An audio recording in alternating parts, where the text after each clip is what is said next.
Hey guys, Matt here from Six Stages Gaming, bringing you another deck spotlight. This is our take on the Type-0 deck that's been tossed around a few different groups and LogNet. Where it might not quite pack the punch to win a 100-player event, it has a few things going for it that gives us the idea of a deck that's going to form into Opus III, so it gives us a shell. Without wasting any time, let's take a look at the core of this deck.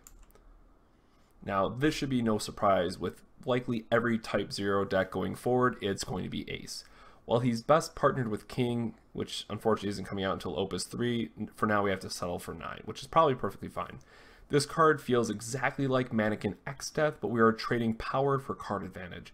Getting back a Job Class 0 Cadet forward from the break zone is key in this deck, as there's a number of strong abilities we want to be using. With the light element, it is a little bit of a drawback and can clog your hands at times, but it's certainly worth the effect. Now let's talk about the actual cadets in the deck. 7. Arguably the most important cadet in the deck next to Ace. Not only will she make your team unblockable in many situations, the ability to Snakebite to counter cards like Shantoto or Cloud of Darkness really let her shine. It's hard to imagine a world where this won't be a 3-of in every wind-focused cadet deck going forward. Sice also plays an interesting role here, more so in the mid to late game. She can make it incredibly difficult for your opponent to block, as she can shrink your opponent's best forward every turn, but the threat of a black hole is often enough to make your opponent think twice. Combined with Diablos, she can help remove any potential threat. Then we have 8, which is a really great ramp effect, or allows you to play multiple cards in turn. Really what he's useful in the deck for is attacking with 2 cadet forwards, playing him off Deuce, and then being able to leave up Deuce and those 2 forwards that you just attacked with, so you have the opportunity to block and maybe trade away a card if needed. So absolutely a great card for win, and really plays into that field, and hopefully we get some more cadet character backups so we can activate them as well. And then we have 9. Simply put, it's a great attacker that can help buff Sice or 8 when needed. Primal Roar is a strong effect, but it can be incredibly difficult to pull off for a win. As it stands right now, he's the best card to play off Ace, so you want to be playing 3 either way.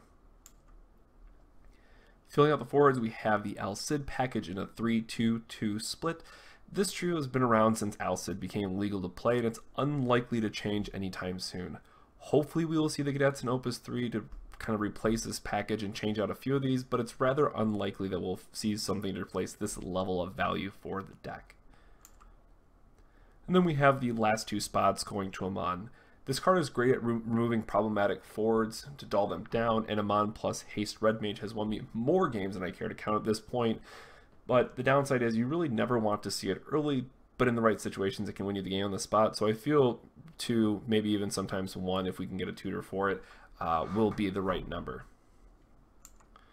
Moving on to our summons, there's really no surprises here. Diablos. Free removal is never a bad thing. Combining this with Sice, or with late game board states where you have multiple characters, it's really not that hard to remove any key threat your opponent's going to have.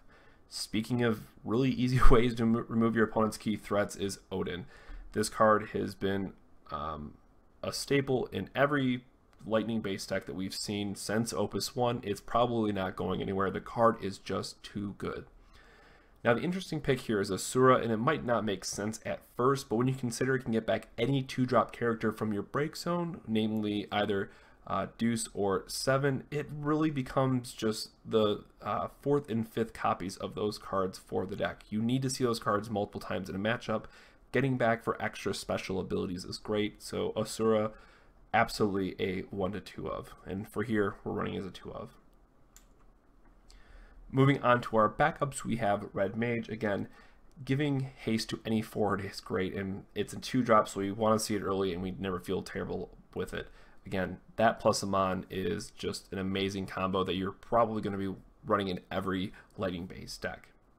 For another cadet, we have Deuce. Again, Concerto is an absurd effect in this deck that's easily able to hit for 8,000 up to 12,000, sometimes 16,000 if it's ever relevant damage.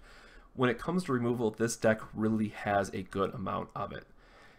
Aerith is a card that I'm not that excited about in this list, but it's one of those, well, we have to play it additions. Bahamut has been rampaging everywhere lately, and honestly, a well-timed Bahamut will completely obliterate this deck, especially if they hit your ace, so you don't get a card back off of it as well.